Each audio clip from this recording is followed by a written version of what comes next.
What's up, everybody? Thanks as always for supporting the show. It would mean a lot to me if you would take a second to scroll down and hit that subscribe button to the Hoops Tonight YouTube channel, and then follow me on social media on TikTok, Instagram, and Twitter so you guys don't miss any of our content over the course of this season. All right, let's talk some basketball. Number 3.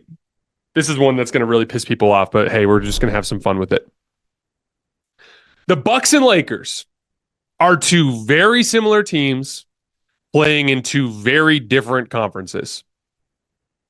So obviously, both teams are playing well right now. The Bucks went out west and got smashed by everybody, but they came home and they got a couple of impressive wins. They beat the Thunder and the Suns in blowout fashion at home. Lakers currently on a 5-game winning streak. A huge win in Milwaukee without LeBron James, and then a big one without Anthony Davis in Memphis. Now they're making a real run at that 8th seed. Now, before anybody says anything, I know what everyone's going to say. Jason, that's insane. The Bucks are a 2 seed. The Lakers are fighting for the play-in. How could you possibly consider them to be similar? Well, I'm going to go with the similarities first, then we'll go into the differences. First of all, both teams have 2 superstars. Both teams kind of considered, both of those stars considered, comfortably top 15.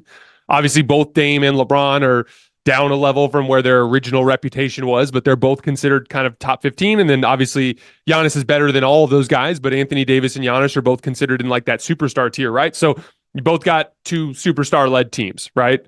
You both have massive front lines, Giannis and Brook Lopez, LeBron James and Anthony Davis. Both teams are weak at the point of attack defensively. Now, the Lakers have a good option coming back in Jared Vanderbilt, but with Jared Vanderbilt out of the equation, they kind of look a lot like Milwaukee at the point of attack, right? And now Milwaukee has a similar issue with the Patrick Beverley injury. The Bucks have 25 wins against 500 or better teams. The Lakers have 24 wins against 500 or better teams. Both teams are elite against the great teams and mediocre against the mediocre teams. For example, both the Bucks and the Lakers are top 5 in net rating against teams in the top 10 in point differential, according to Cleaning the Glass. The Lakers have 17 such wins against teams in the top 10 in point differential, which is the most in the league. For comparison, the Celtics have only 13 such wins. To give you an idea, the Lakers have played the toughest schedule in the NBA this year, almost 52% opponent winning percentage. Both teams are bottom 12 in net rating against teams in the middle 10 of point differential. So Lakers fans, if it felt like to you that the Lakers show up for big games and then all the middle of the pack teams, they're kind of bad or mediocre, same exact thing Bucks fans have been dealing with. They've been really good against the top of the league, pretty mediocre against the middle of the league. Both teams are awesome in the clutch. Both the Lakers and Bucks are top 5 in clutch win percentage and total clutch wins. So a ton of similarities between the Bucks and the Lakers. So Jason, why are the Bucks the 2 seed and the Lakers the 9 seed? Because the Eastern Conference is absolutely horrifically bad at the bottom. The West has completely and utterly cleaned house against the East in cross-conference matchups this year. The scheduling is, just to give you an idea, because you play the bottom teams in you play 52 of your 82 games against your own conference. So it makes a substantial difference in the strength of schedule, right? To give you an idea, 3 of the 4 worst records in the league are in the Eastern Conference, and the Bucks are 10-0 in those games. Charlotte, Detroit, Washington. Bucks are 10-0. The Lakers don't get to play Charlotte, Detroit, and Washington that often. They just don't. If I'm not mistaken, I think the Bucks have 2 more matchups with Washington just this year. If they're one of those teams, I can't remember who it is, but they have a couple more matchups just this year against those teams. The Lakers have played the toughest schedule in the league this year. The Bucks have played the 18th toughest schedule in the league this year. To put it more simply, the Bucks have 46 wins. The Lakers have 41 wins. But the Bucks have played an additional 5 games against below 500 opponents. That's the difference. That's the difference between these two teams. Think about that. Think about the way the Lakers are perceived.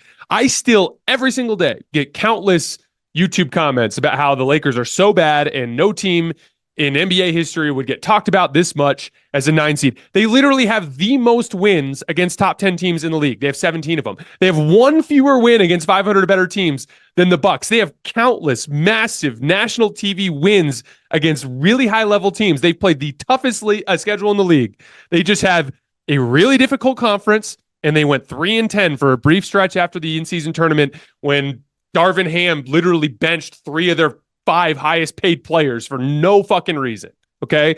That's why the Lakers are perceived the way they're perceived. Now, do I think the Lakers are a top-tier championship contender? No, but I don't think the Bucks are either. I think they're more or less the same. They're in that tier below the teams at the top of the league. Both of them have real championship potential, but they've got to improve in certain areas. Both need to get healthy too. The Bucks and the Lakers, it's so funny to me because that is a textbook example of the weakness in the Eastern Conference at the bottom and how that just completely turns everybody into standings watchers and they miss what's happening right in front of them. The Lakers are every bit as good at basketball as the Milwaukee Bucks. The difference is one team ratcheted up a bunch of easy wins against bad teams at the bottom, and so they look substantially better in the standings.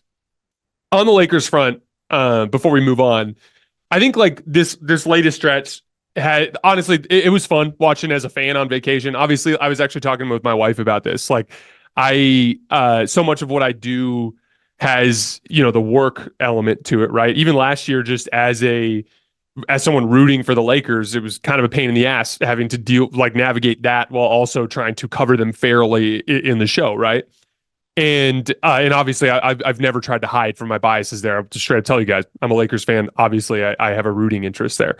But at the same time, I'm not like the kind of like blind follower in the sense that all you Lakers fans know I've been talking endless shit about the Lakers this year because they're a team that frustrates me on so many different levels.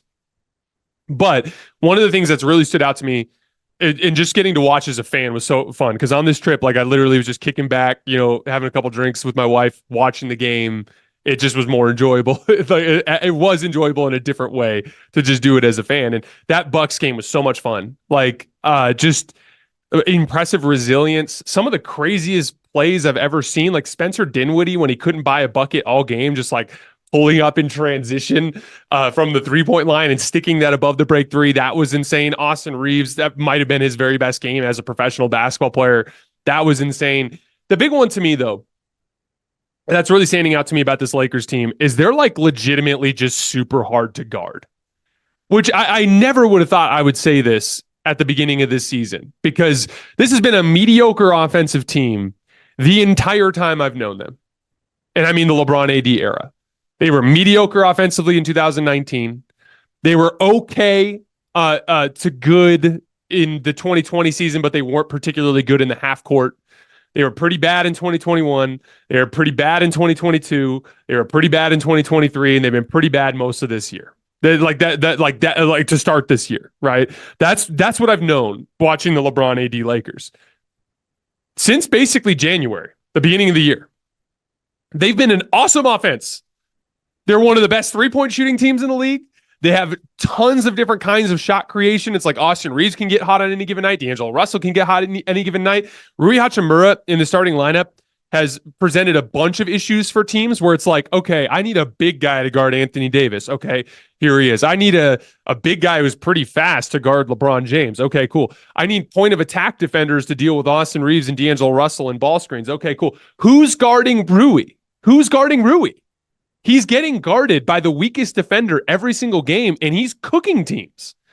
And not only on the ball, too, like, because he can beat guys in ISO and post-up situations on the ball, but he also can do it just spotting up. Like, he's been a really good spot-up player this year. Not just shooting threes, but attacking closeouts. He's been a great transition athlete as well. Obviously, it's not the ideal configuration, and when Jared Vanderbilt comes back, I think he should start. And then I would just play Rui similar minutes coming off the bench. But, like, that presents a whole other set of issues for teams. Everyone's getting better. D'Angelo Russell is a substantially better player now than he was to start the season.